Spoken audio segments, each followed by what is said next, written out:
Hi ಸ್ನೇಹಿತರೆ, ಎಲ್ಲರಿಗೂ ನಿಶಾ ಕನ್ನಡ ಚಾನಲ್ಗೆ ಮತ್ತೊಮ್ಮೆ ಪ್ರೀತಿಯ ಸುಸ್ವಾಗತ.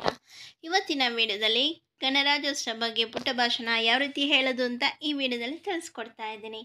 ಈ ವಿಡಿಯೋ ನಿಮಗೆ ಇಷ್ಟವಾದರೆ ಲೈಕ್ ಮಾಡಿ, ಶೇರ್ ಮಾಡಿ. ನನ್ನ ಚಾನಲ್ನ ಇನ್ನೂ ಸಬ್ಸ್ಕ್ರೈಬ್ ಆಗಿಲ್ಲದಿದ್ದರೆ ಈಗಲೇ ಹೋಗಿ ಸಬ್ಸ್ಕ್ರೈಬ್ ಆಗಿ, ಪಕ್ಕದಲ್ಲಿ ಕಾಣೋ ಬೆಲ್ ಬಟನ್ನ ಟಚ್ ಮಾಡಿ. ಮೊದಲಿಗೆ ನಿಮಗೆಲ್ಲರಿಗೂ ಗಣರಾಜ್ಯೋತ್ಸವದ ಶುಭಾಶಯಗಳು. ಇಲ್ಲಿ ಉಪಸ್ಥಿತರಿರುವ ಗೌರವಾನ್ವಿತ ಪ್ರಾಂಶುಪಾಲರೇ, ಉಪಸ್ಥಿತರಿರುವ ಎಲ್ಲ ಶಿಕ್ಷಕರು, ಪೋಷಕರು ಮತ್ತು ನನ್ನ ಪ್ರೀತಿಯ ಮಕ್ಕಳನ್ನು ನಾನು ಅಭಿನಂದಿಸುತ್ತೇನೆ. ನಮ್ಮ 75ನೆಯ ಗಣರಾಜ್ಯೋತ್ಸವವನ್ನು ಆಚರಿಸಲು ನಾವೆಲ್ಲರೂ ಇಂದು ಇಲ್ಲಿ ಸೇರಿದ್ದೇವೆ. ಇಂದು ನಮ್ಮ ಸಂವಿಧಾನ ಅಸ್ತಿತ್ವಕ್ಕೆ ಬಂದು 75 ವರ್ಷಗಳನ್ನು ಪೂರೈಸಿದೆ. ಮೊದಲನೆಯದಾಗಿ ಗಣರಾಜ್ಯೋತ್ಸವದಂದು ಮಾತನಾಡಲು ನನಗೆ ಅಂತಹ ಉತ್ತಮ ಅವಕಾಶವನ್ನು ನೀಡಿದ್ದಕ್ಕಾಗಿ ನಾನು ನಿಮಗೆ ಧನ್ಯವಾದ ಹೇಳಲು ಬಯಸುತ್ತೇನೆ. ಇಂದು ನಮ್ಮ ರಾಷ್ಟ್ರದ 75ನೆಯ ಗಣರಾಜ್ಯೋತ್ಸವವನ್ನು ಆಚರಿಸಲು ನಾವೆಲ್ಲರೂ ಇಲ್ಲಿ ಸೇರಿದ್ದೇವೆ.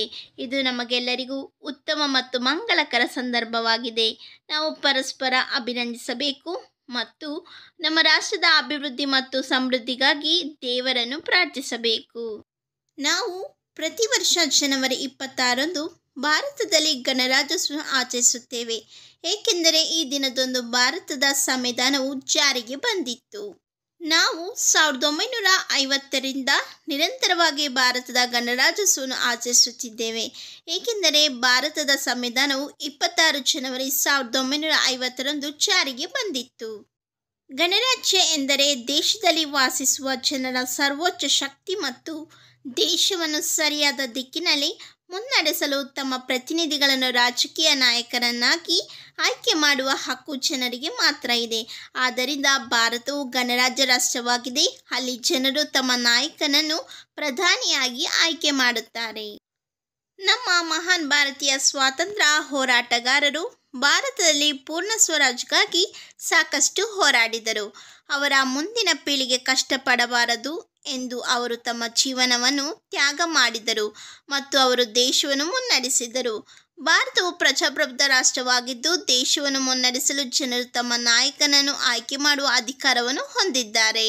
ಡಾಕ್ಟರ್ ರಾಜೇಂದ್ರ ಪ್ರಸಾದ್ ಭಾರತದ ಮೊದಲ ರಾಷ್ಟ್ರಪತಿ. 1947ರಲ್ಲಿ ನಾವು ಬ್ರಿಟಿಷರ ಆಳ್ವಿಕೆಯಿಂದ ಸ್ವಾತಂತ್ರ್ಯ ಪಡೆದ ನಂತರ ನಮ್ಮ ದೇಶವು ಸಾಕಷ್ಟು ಅಭಿವೃದ್ಧಿ ಹೊಂದಿದ್ದು ಅತ್ಯಂತ ಶಕ್ತಿಶಾಲಿ ರಾಷ್ಟ್ರಗಳಲ್ಲಿ ಒಂದಾಗಿದೆ. ಅಭಿವೃದ್ಧಿಯೊಂದಿಗೆ ಅಸಮಾನತೆ, ಬಡತನ, ನಿರುದ್ಯೋಗ, ಭ್ರಷ್ಟಾಚಾರ, ಅನಕ್ಷರತೆ ಮುಂತಾದ ಕೆಲವು ನ್ಯೂನತೆಗಳು ಸಹ ಉದ್ಭವಿಸಿವೆ. ನಮ್ಮ ದೇಶವನ್ನು ವಿಶ್ವದ ಅತ್ಯುತ್ತಮ ದೇಶವನ್ನಾಗಿ ಮಾಡಲು, ಸಮಾಜದಲ್ಲಿನ ಇಂಥ ಸಮಸ್ಯೆಗಳನ್ನು ಪರಿಹರಿಸಲು ನಾವು ಇಂದು ಪ್ರತಿಜ್ಞೆ ಮಾಡಬೇಕಾಗಿದೆ. ಈಗ ನಾನು ಈ ಮಾತುಗಳೊಂದಿಗೆ ನನ್ನ ಭಾಷಣವನ್ನು ಮುಗಿಸಲಿದ್ದೇನೆ. ತುಂಬ ಧನ್ಯವಾದಗಳು. ಜೈ ಹಿಂದ್, ಜೈ ಭಾರತ್.